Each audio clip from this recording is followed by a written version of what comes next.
একজন মানুষ ৪৫ ইউনিট ব্যথা একেবারে সহ্য করতে পারে না, কিন্তু একজন মা যখন একটি শিশুকে জন্ম দেন তখন তিনি ৫৭+ ইউনিট ব্যথা সহ্য করেন। এই ব্যথা শরীরে ২০টা হাড় একসাথে ভেঙে যাওয়ার ব্যথার থেকেও বেশি। কতটা কষ্ট করে মা তার সন্তানকে জন্ম দেন। শ্রদ্ধা জানাই পৃথিবীর সকল মাকে আর পৃথিবীর সকল বোনকে, যারা এত কষ্ট করে তোমরা তোমাদের সন্তানকে পৃথিবীতে এনেছ। তোমরা হয়তো বা সেই সন্তানের মুখে মা ডাক শুনে সব ভুলে গিয়েছ। প্রসব যন্ত্রণার ব্যথা অনুভব করেছ অনেক কষ্ট করে, কিন্তু সেই ব্যথাতে একটি শান্তি আছে। যখন তুমি তোমার সেই সন্তানের চোখ দুটো দেখেছ, সে ফেল ফেল করে তোমার দিকে তাকিয়ে আছে, সেই মুহূর্তে না সব ব্যথা ভুলে যায় প্রত্যেকটা মা। দোয়া করি আমি পৃথিবীর সকল মা এবং বোনদের জন্য। আসসালামু আলাইকুম everyone, back to my channel Bangladeshi blogger Laiju. আমি লাইজু বলছি নারায়ণগঞ্জ থেকে। এই তো আজকে ফ্রিজটা একটু গুছিয়ে নিচ্ছি। আসলে আমি তো সব সময় ফ্রিজে আমার এই মাছ মাংসগুলো এই বক্সে করে রাখি, তাই ফ্রিজটা পরিষ্কার করতে আমার ঠিক তেমন একটা কষ্ট হয় না। তবে অনেক দিন দেরি করে যদি ফ্রিজ পরিষ্কার করা হয় তাহলে অনেকটা কষ্ট হয়ে যায়। আর এই তো সিমের বিচিগুলো আমি রেখেছিলাম এই পলিতে, তো তখন আমার হাতে এরকম বক্স ছিল না, খালি, তার জন্য পলিতে রাখা হয়েছে। তো এখন বক্স খালি হয়েছে অনেকগুলো, তো আমি সিমের এই বিচিগুলোকে আলাদা করে রেখে দেব বক্সে। আর পৃথিবীর কি একটি অদ্ভুত নিয়ম, আসলে আল্লাহ তাআলার নিয়ম কেউ কিন্তু কখনোই ঘোরাতে পারে না। এই সিমের বিচিগুলোকে আমি সেদ্ধ করে তারপর কিন্তু ফ্রোজেন করে রেখে দিয়েছিলাম। অনেক দিন হয়েছে এই সিমের বিচিগুলোকে আমি ফ্রোজেন করেছিলাম। সিমের বিচিগুলো যখন সংরক্ষণ করেছিলাম তখন কিন্তু আমি ২-১ দিন লাইভ করেছিলাম, হয়তো বা আমার অনেক আপুরা দেখেছে। তো পৃথিবীর নিয়মের কথা কেন বললাম, তবুও না সেদ্ধ করেই কিন্তু রেখেছিলাম। তারপরও দেখি এই সিমের বিচিগুলোতে মানে গাছ জন্ম নিয়ে গিয়েছে, বীজ হয়ে গিয়েছে। তো এগুলো কিন্তু সেদ্ধ করা, তারপর হচ্ছে গিয়ে মানে ছুটিয়ে ফেলেছে এটার উপরের আবরণটা, তারপরও না এটাতে বীজ জন্মে গিয়েছে। আসলে আল্লাহ যদি চায় তাহলে কিন্তু কেউ কিছুই ঠেকাতে পারে না। ঠিক আছে, আল্লাহ তো ওর থেকে ওর গাছ জন্ম দেবে, কে পারবে ঠেকাতে বলুন। তো আসলে আমার শরীরটা কিন্তু অনেকটা খারাপ, অনেক আপুরাই জানে হয়তো। এই তো একটু দুধ খেয়ে নিচ্ছি। আসলে দুধ খাওয়াটাও না আমার কাছে মনে হয় ঠিক না।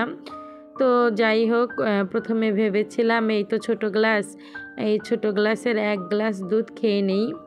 তো তারপর আবার ভাবলাম যে না, আরও একটু দুধ খেতে হবে, কারণ শরীরটা সত্যি এতটা পরিমাণে দুর্বল লাগছে যে কি বলবো, মানে প্রচুর পরিমাণে খারাপ লাগতেছে। তো যাই হোক, এটা কিন্তু সকালবেলার পরে, মানে নাস্তা খাওয়ার পরে। তো এখন এই তো আমি ঘরের একটু কাজ করে নিচ্ছি। আসলে এই যে দেখুন শোকেস মানে ওয়াল ক্যাবিনেটটা না প্রচুর পরিমাণে ধুলো জমে গিয়েছে, কাছ থেকে একটু দেখিয়েছি আমি কতটা নোংরা, তাই না? হ্যাঁ, আসলেই মনে হয় আমি অনেকটা নোংরা যখন আমি আমার এই ওয়াল ক্যাবিনেটে, ড্রেসিং টেবিলে এই ময়লাগুলো দেখি, তখন না সত্যি নিজেকে প্রচুর পরিমাণে মানে নোংরা মনে হয় যে আসলেই কি আমি এতটা নোংরা, কেন এভাবে এগুলো পড়ে আছে। আসলে শরীর যখন খারাপ থাকে না তখন কিন্তু এগুলো একদম করতে ইচ্ছে করে না।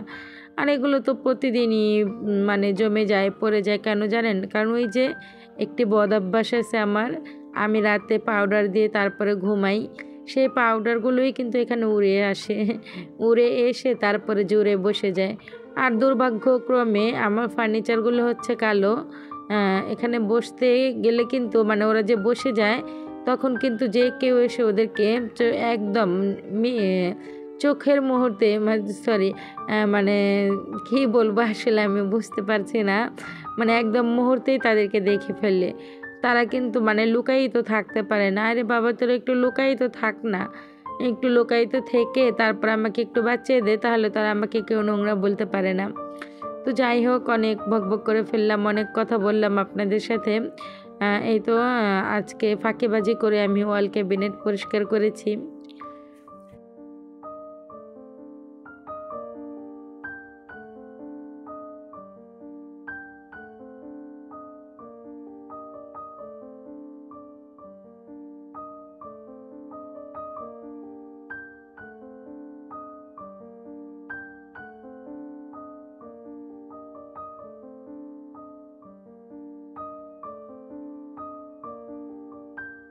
তো ওয়াল ক্যাবিনেট পরিষ্কার করে মানে ফার্নিচারগুলো পরিষ্কার করে এখন রান্নায় চলে আসলাম।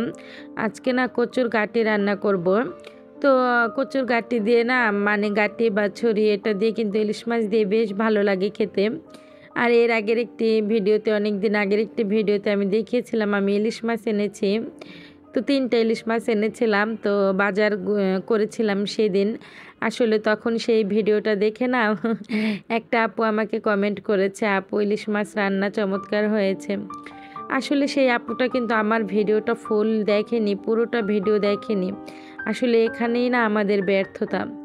আমাদের সফলতা কিন্তু আমরাই নিয়ে আসতে পারি, কিন্তু আমাদের ব্যর্থতার কারণে কিন্তু আমরা সফলতা বয়ে আনতে পারি না। তো সেই আপুটার আইডিটার নাম আমি বলছি না। তো আপুটা যদি ভিডিও দেখে, আমার মনে হয় না পুরোটা ভিডিও দেখবে, তাহলে তো সে কথাগুলো শুনবে। তো যাই হোক আপু, আমি নতুন আপুদেরকেও বলছি সত্যি কথা, তোমরা যদি ফুল সাপোর্টিংভাবে সবাইকে সাপোর্ট করো তাহলে অবশ্যই একদিন সফলতার দূর প্রান্তে চলে যাবে। তো আমি কিন্তু ইলিশ মাছ নামিয়ে নিয়েছি। আসলে অনেক আপুরা আবার বলতে পারে যে ইলিশ মাছটা এভাবে রেখেছেন। আসলে আমি তো এই মাছটা মানে যেদিন এনেছি তারপরের দিন রান্না করছি, তাই আমি ইলিশ মাছটা এভাবে রেখে দিয়েছি। আর দুটো তো ভালো করে ফ্রোজেন করে রেখেছি। তো যাই হোক, যে কথাটা আমি বলতে যাচ্ছিলাম, আসলে যে কোনো কিছুই যদি আপনি অনেক কষ্ট করে তা অর্জন করেন তাহলে সেটার ফল কিন্তু অনেক মিষ্টি হবে। তাই আমি যে কথাগুলো বলতে চাচ্ছি আসলে আমার মনে হয় সব আপুরাই বুঝতে পেরেছে। তো যাই হোক, এই তো গাঁটিগুলো আমি সিদ্ধ করে নিচ্ছি। আর এই কচুর গাঁটিটা সিদ্ধ করে রান্না করলে আমার কাছে মনে হয় বেশি ভালো লাগে। আঠালো ভাবটা মানে পিচ্ছিল টাইপের ভাবটা একটু কমে যায়। তো যাই হোক, ভালো করে ধুয়ে তারপরে হচ্ছে গিয়ে সিদ্ধ করে নিচ্ছি। আমার প্রিয় আপুরা, আমি না নতুন একটি মোবাইল কিনতে চাচ্ছি। তো 10 তারিখের আগেই আমি নতুন মোবাইলটা কিনে ফেলবো, তাহলে কিন্তু আমার 2টা আইডি হয়ে যাবে। আর তখনই কিন্তু আমি ভাবছি একটি নতুন চ্যানেল খুলে নেব। তো আমার প্রিয় সব আপুদেরকে আমার নতুন চ্যানেলের দাওয়াত রইল। আসলে আমার না কথা বলতে একদম ইচ্ছে করছে না। মানুষের না অনেক গুণ থাকতে হয়, হয়তো বা কেউ কথায় পারদর্শী হবে, হয়তো বা কেউ ভিডিওতে এক্সপার্ট হবে। আসলে আমার না কোনো ধরনের গুণই নাই। আমি ভালো করে না জানি কথা বলতে, না জানি ভালো করে ভিডিও করতে। তো মানুষ আমাকে কিভাবে পছন্দ করবে জানি না।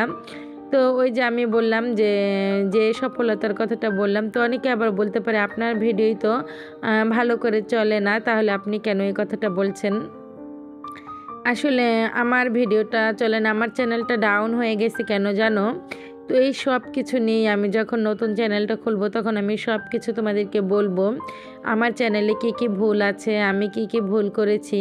তো আমি যদি চাই আমি আমার এই চ্যানেলটাকেও গ্রো করাতে পারি, তবে তাহলে কিন্তু আমার লাইফটাকেও একটু গ্রো করাতে হবে আমাকে। মানে এই এলাকাটা ছেড়ে যদি আমি গ্রামের বাড়িতে চলে যাই, তাহলে আমার কাছে মনে হয় কি একদম ইজিভাবে আমার এই চ্যানেলটা গ্রো করে যাবে। আসলে সেটা তো সম্ভব না, আমি তো যেতে পারবো না। তাই আমি চাচ্ছি যে আমার এই ছোট্ট বাবাটাকে আমি এখানেই স্টপ করে রাখবো। মাঝে মধ্যে তাকে আমি ভিডিও উপহার দেব, সেটা তোমরা দেখতেই পাবে। তো তারপরও এখন আমি কিছুটা ভিডিও এই চ্যানেলে দিব। তো এই যে আমি ইলিশ মাছটাকে না ভালো করে কষিয়ে তারপরে রান্না করব।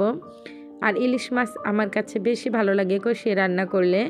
আর ডিমওয়ালা ইলিশ মাছ যদি হয় না, তাহলে কিন্তু আমি ডিমটাকে ভালো করে মাছের সাথে রেখে দিই কেটে। এতে করে না মানে মাছটা দেখতে ভালো লাগে। আর ডিমটা যখন মাছ তরকারি দিয়ে ভাত দেব তখন ডিম সহকারে দেওয়া হয়, সেটা কিন্তু দেখতে এবং খেতে আমার কাছে বেশি ভালো লাগে। আর আমরা তো ঘরে বাইরে দুজন মানুষ, তো দুজনেই কিন্তু ডিম দিয়ে খেতে পারছি, তাই না? তো আমি বেশিরভাগ ডিমটা আমার হাজব্যান্ডকে দিয়ে দিই, তো সে আবার সেখান থেকে আমাকে রিটার্ন করে। আসলে আমি কিন্তু জানি যে সে আমাকে রিটার্ন করবে, তারপরও না একটু ভালো থাকার জন্য তাকে দিয়ে দিই। তারপরে সে আমাকে আবার দেয়, আবার একটু দেই, তখন আবার বলে যে না তুমি খাও, তোমারও তো খেতে হবে। তখন কিন্তু ভীষণ ভালো লাগে, তাই না? তো যাই হোক, দেখুন মাছটা আমি মানে বেশি কষাবো না। তো চাইলে কিন্তু এই মাছ এমনিতে না কষিয়েও তারপরেও দিয়েও দেওয়া যায়। তো একটু সৌন্দর্যের জন্য আমি মাছটাকে কষিয়ে নিচ্ছি।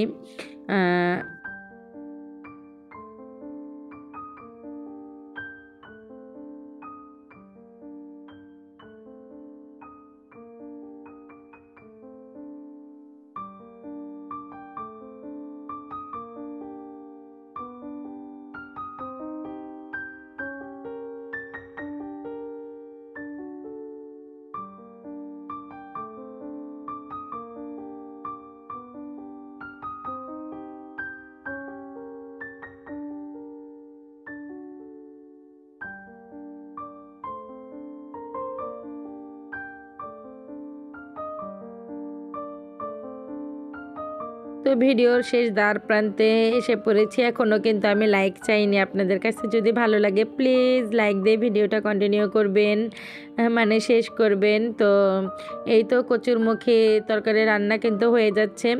আর খেয়াল করলে দেখতে পারবেন এখানে আমি কিন্তু মানে আমার এই তরকারিটা একদম পিচ্ছিল হয়নি, মানে পিচ্ছিল ভাব নেই, এই যে দেখাই যাচ্ছে ঝোলটা। আর তরকারিটা কিন্তু খেতে ভীষণ ভালো লেগেছে, আপনাদের ভাইয়া অনেক পছন্দ করেছে। তো আজ এ পর্যন্তই, সবাই ভালো এবং সুস্থ থাকবেন। চাইলে এখান থেকে একটু গাটি কচুর তরকারি নিয়ে নিতে পারেন। আল্লাহ হাফিজ মাই লাভলি ভিউয়ার্স, আসসালামু আলাইকুম।